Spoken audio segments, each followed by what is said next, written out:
Pom had grown up bird hunting with his father, the judge, on a vast South Georgia timber plantation, and he thought to take the sport up again when we bought the house 5 years before.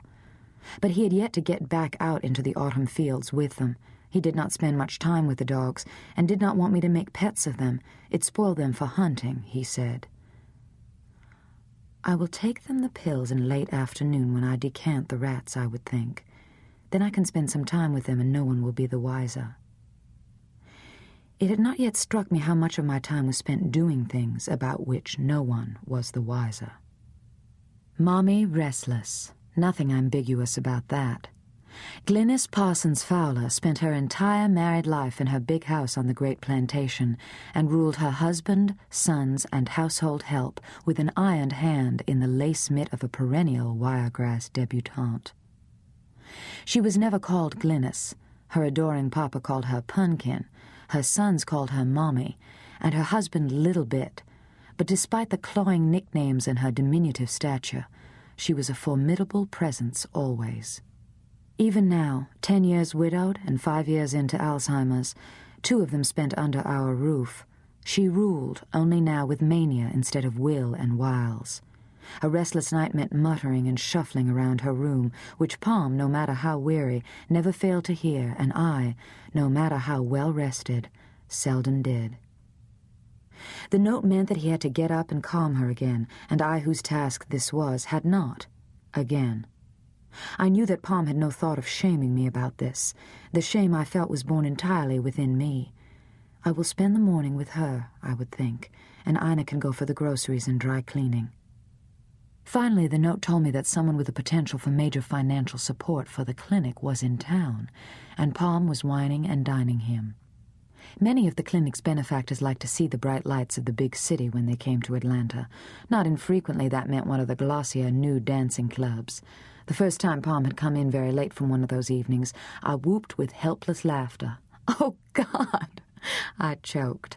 "I can see you with huge silicone boobs over your ears and 5 o'clock shadow glaring out from the front page of the Atlanta Constitution. Prominent physician caught in raid on unlicensed nude dancing club. What would Amy say?"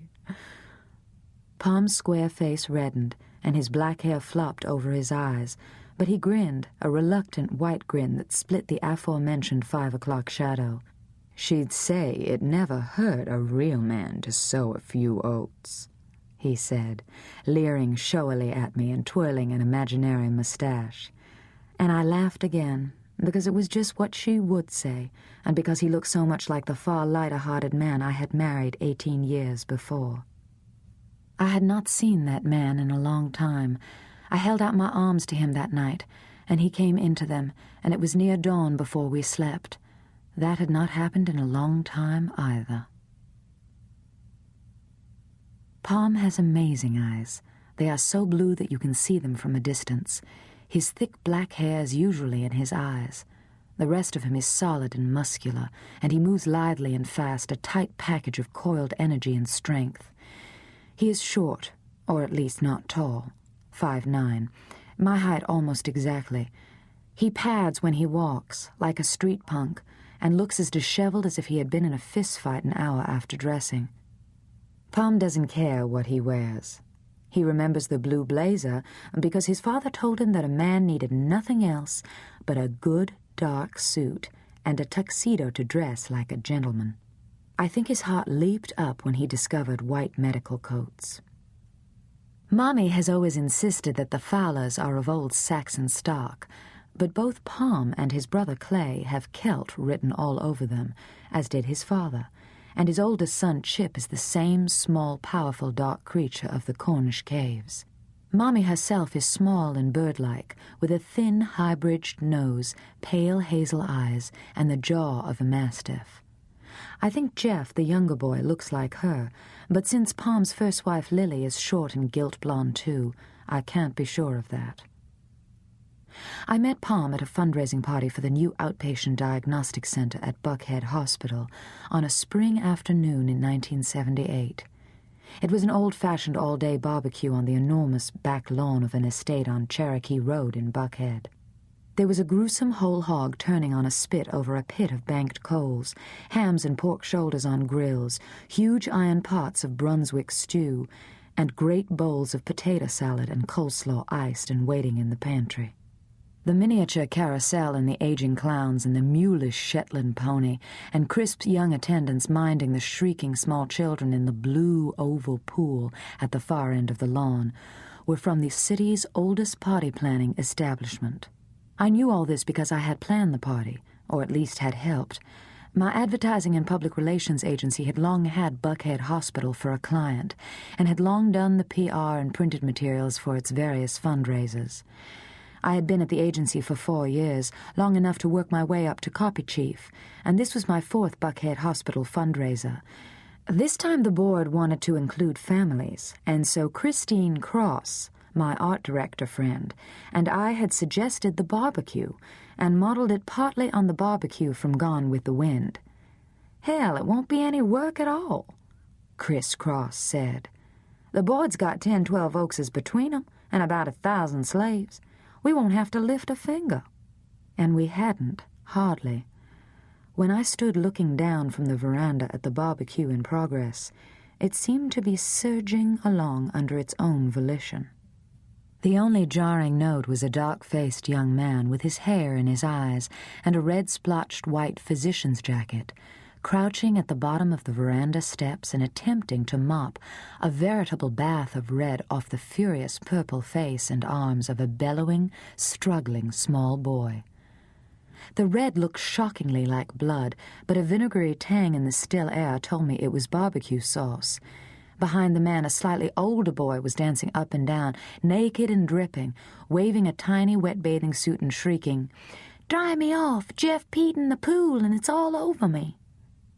The man raised his face to me, and there was such a look of entreaty on it, such utter helplessness in eyes of a color I had never seen before, that I ran down the steps and reached for the wet, naked child. "If you don't stop right this minute, you're going to turn to stone, and you'll have to spend the rest of your life naked in this backyard," I said, pinning the slick, small arms firmly. The child stopped dancing and looked at me. The smaller child stopped bellowing and looked too. "Oh, God, are you married?" the man said. "If not, will you marry me in 15 minutes?" "So tell me about his eyes again," Criss-Cross said the next day at lunch. She had pleaded cramps and missed the party. Criss-Cross did not go to parties when no recreational drugs were offered.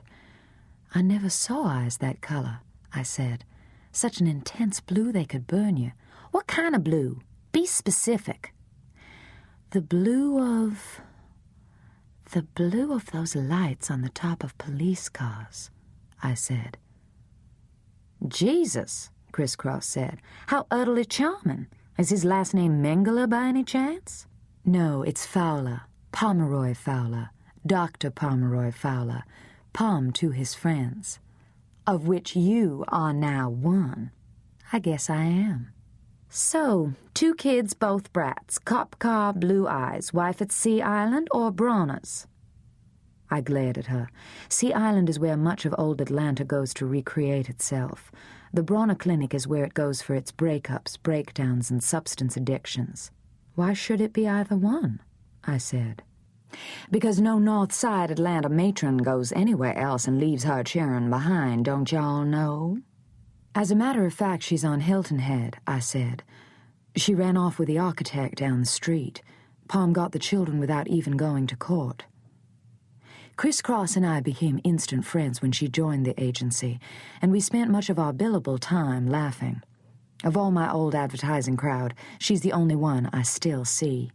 She has her own agency now. We still laugh. "So after you shut his kids up, what happened?" she said. "I bathed them and got clean clothes on them, and we went back to his house. He made supper for them, and I put them to bed. And then we ordered in pizza because the kitchen looked like an army had been camping in it. The whole house did. It's a nice Cape Cod and Garden Hills. I sort of straightened things up for him. I'm going to see if Totsy Freeman's housekeeper has a free day or 2.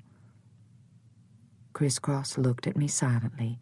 Then she said, "Oh, Merritt Mason, you did it again.